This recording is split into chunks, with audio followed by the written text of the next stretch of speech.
Good morning. This is our little tarp setup where we hang out, have meals. Getting ready to have a mocha. That's the guide's tent. Our tents are back there.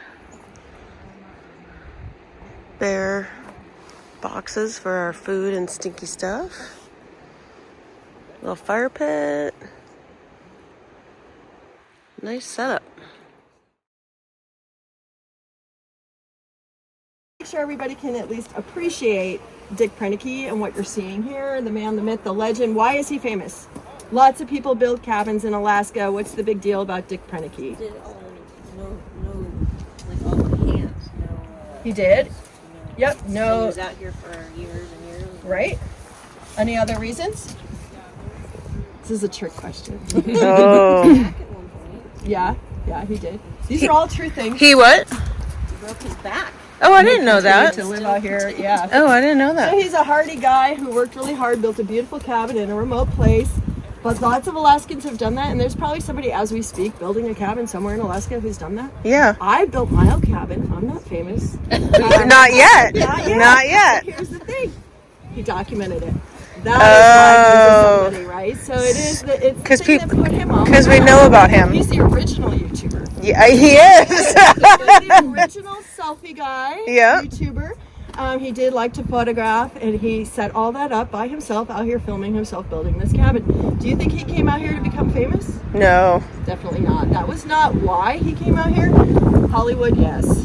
Broadway, of course. But not Twin Lakes. So 1960s, he comes out here as a visitor. 1962, visiting his friend Spike Carithers, who lives over here. Just on a hunting trip, kind of checks it out. Like you, he arrived on a float plane as a visitor going, wow, this is cool. The seed is planted, though. He wants to do the thing. He wants to build the cabin, but he's a working guy, so he goes back to Kodiak, Alaska, where he was living and working. Equipment operator and diesel mechanic. So this is industrial work, right? This is not like nature work. So he's a hard-working guy. He's out there doing his thing. And then he had an accident where some debris flew in his eye, and that was sort of the impetus for him to go, you know what, maybe I want to get out of this racket. I'm like 50-something years old. I'm kind of over it. I'm going to live the dream. I'm going to do the thing I said I was going to do. So instead of just talking about it or having regrets, he made the effort to actually come out here and do the thing. So in 1967, he came out here and he staked the land. And I say it like this because he never followed through with that. He never had legal title to this land. He was a squatter. That's okay. He's only going to be here a year. His whole goal is to build one cabin and live in it for 1 year. That's really all he wants to do. He figures, they'll either figure it out or they'll never know I was here, whatever. So he did not get legal title to this land, but he went ahead with his plans anyway to build the cabin. So he felled the trees in 1967, and he came back in 1968 to build the cabin so that the logs could overwinter in season. 1968, he comes out here to build the cabin. He's an amazing craftsman too. I will definitely give it up for Dick Proenneke. He did do a lot of work out here alone, and he was using hand tools, like you said. So he's out here with a hammer and chisel, making these beautiful notches. Check out this notch work. If you've ever seen other historic cabins in Alaska, people notch their cabin logs together, logs, things like that, But these are beautiful, snug notches, and you can still see his pencil lines on there and stuff. He put these logs up by himself in 11 days. So Whoa. Pretty fast work, no chainsaw, no generator, right? So that's cool. And the reason I pause here to make everybody stop for a minute is just to appreciate his craftsmanship, because he could have just thrown a cabin up and called it good. But he definitely gave it some TLC and a lot more love. But also the door, right? So the door is kind of a highlight, if you will, of his craftsmanship. And so he would have sourced these materials from around the lake area. So down spruce trees, he took the roots from down spruce trees. I believe 2 of these are one continuous root, and then the others are assembled from different root systems. But this is all hand whittled, like woodwork. These are really nice hinges. And then, of course, he hand sawed the planks with the jack saw planer. And then the cool door handle locking mechanism. I'm going to demonstrate, and then I ask that you please don't do it again, just because it's been kind of taken some abuse over the years. Some bears have clawed at the cabin and have messed with this, but it is cool. It does still work, and I will show you. So it does actually lock. Oh. And then you can unlock it, and it's all woodwork. Again, there's no hardware here, right? So clever and cool. Can you lock it now that it's open so Sure. you can So see how it works on the You end? can't really see. Oh, but on it's the like inside. but it's like a gear It comes that down. blocks in. So why people ask would he do this? You know, it's a signal to people like, hey, knock, don't just come in. But also, it's so easy to go like this. A critter could come by. Oh, yeah. Bears. But he also acknowledges a bear could just rip this thing off the hinges. Honestly, he knows that. But it is just a deterrent to just going like this. The other really cool feature is the double door. So, you know, there's famous photographs of Dick Proenneke in this door. You are welcome to do the thing, the photograph is fine. We just ask that you don't lean your full body weight on this hinge, because these hinges are gonna, you know, go after, you know, thousands of people are leaning on the door over the years. So just be very careful with it. Do the mock lean, and you can open and close the door yourselves to take photos. Just be gentle with it. These are historic tables. Most of the objects inside are either originals. There are a few historic replicas around. Either way, we just ask that you treat everything as though it's historic, because it's hard to tell which are which. So don't touch everything. So it's inside. basically a Just be- museum. It's basically a living museum, Yeah. in the sense that it doesn't feel like a museum. It feels very homey, but yes, it is a museum full of historic artifacts.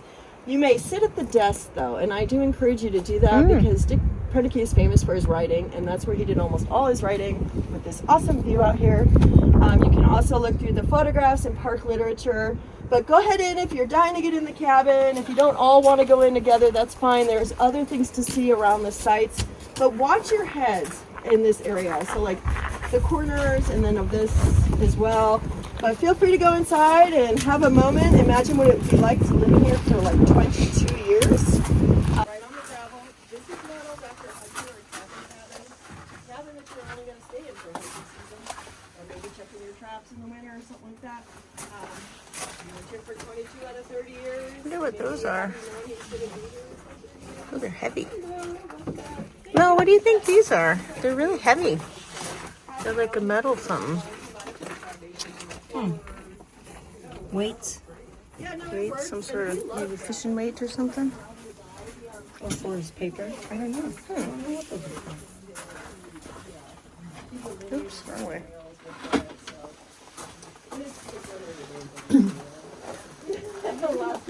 It's got tar paper up here. Oh yeah.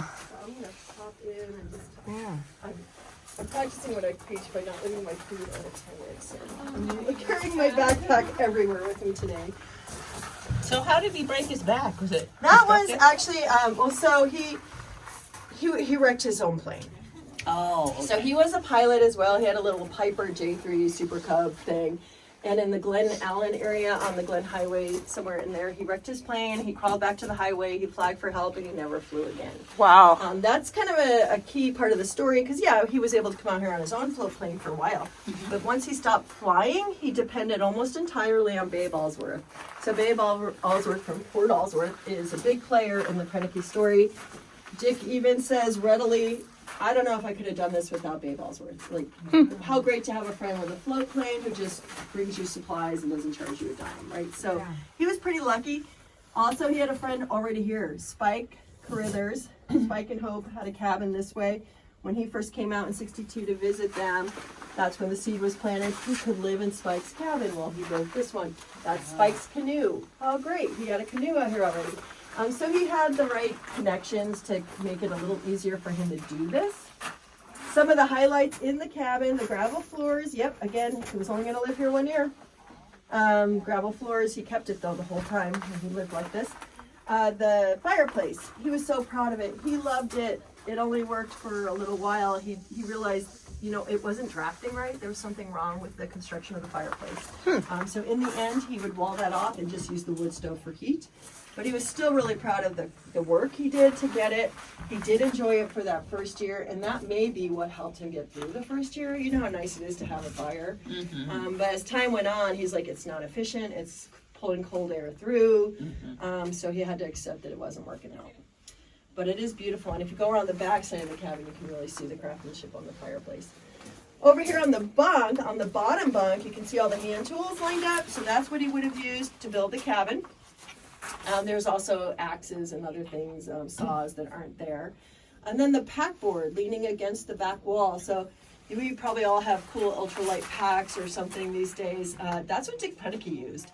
And he did like to hike. So he was a canoe person. He was a hiker. He was a writer. He was a photographer and videographer, but actually with film, not videos. But anyway, so that pack board, he would load camera equipment, spotting scopes, hiking stuff. Watch videos or films of Dick Proenneke. This is what he's wearing. These are his actual clothes. What year did he pass? 2003. He was 87 Oh, okay, years old. okay. So he was last living here around 97, 98. Oh yeah, the calendar is a 98. That's why I was and then curious. he went to stay with his brother Raymond in Hemet, California, which is a desert climate, a nice warm, dry place. And then the Park Service brought him back in 2000 for like one last hurrah. Oh. He was here for like 2 weeks at that time. And then in 2003, he passed away in Hemet. Oh, okay. I believe that's where he's laid to rest. It's interesting though, because everybody feels like he should be here. Yeah. But he didn't come back Yeah. here anyway after that. In 2000, when he left, that's when he officially passed the torch to the Park Service to take care of this.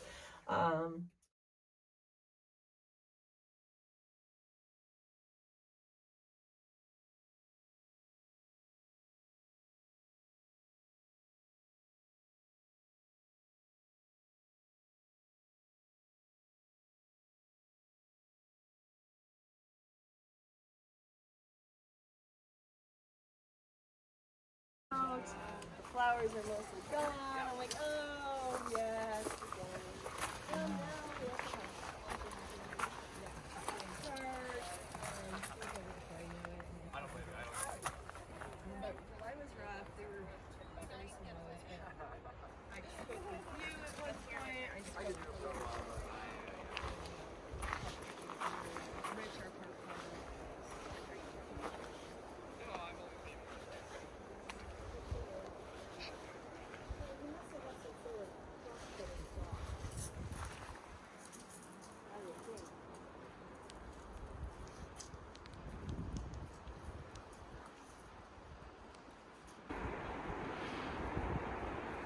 This is the cache for food that he built. The same type of hinges.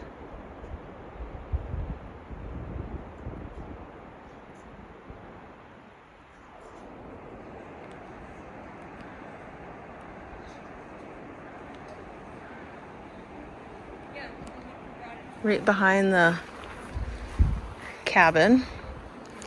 Apparently these are marks from bears trying to get in.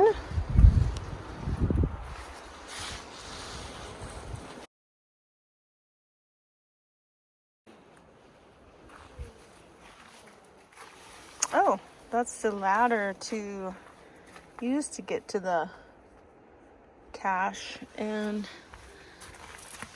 it looks like he put metal braces under the steps to help support them. That's smart.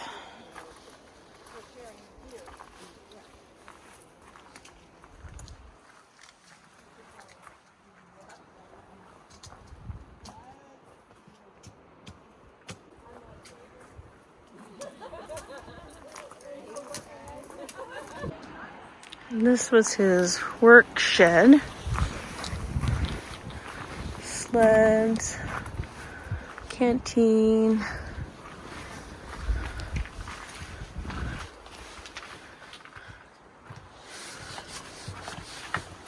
fishing rods. There's a saw. Oh, old brush.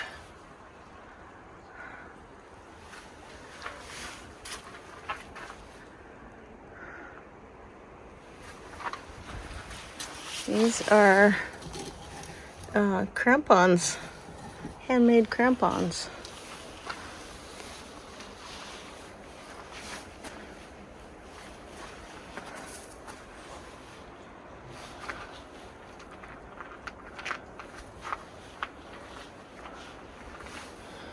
And this was the outhouse, and the Park Service told us that he didn't use this. He only had guests use it, and he would just go out in nature the whole time he was here.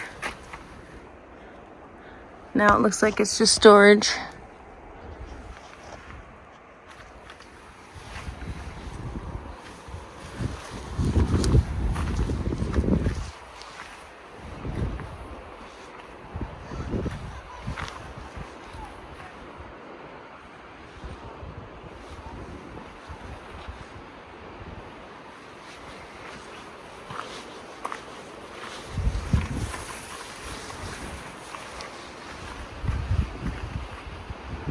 There's the roof.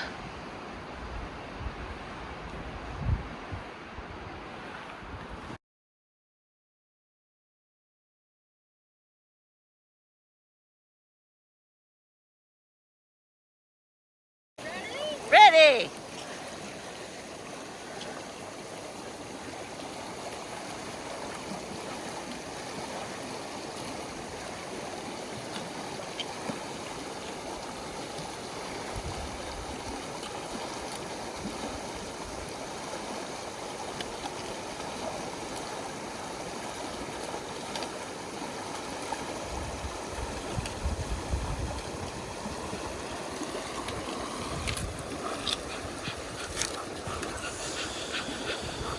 It's cold.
This is where we're gonna have lunch, which is a little break from the wind.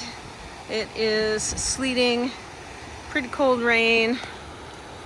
I don't know what the temperature is. Last I looked, it was 65.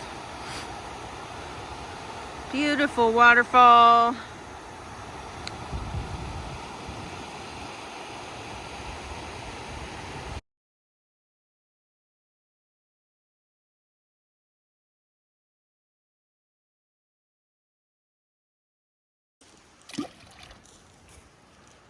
All right, what's the game we're playing here, ladies? Stick Olympics.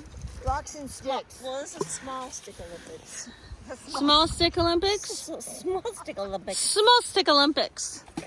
Polish. Stick Olympics. So we're trying Especially to with that eyebrow going up when you throw say. rocks Just one up. and hit the stick. Oh, Come on now. it's Oh! the challenge. Oh! Oh. Come on. Oh! Come on. Somebody's got to hit it. Oh. Too far.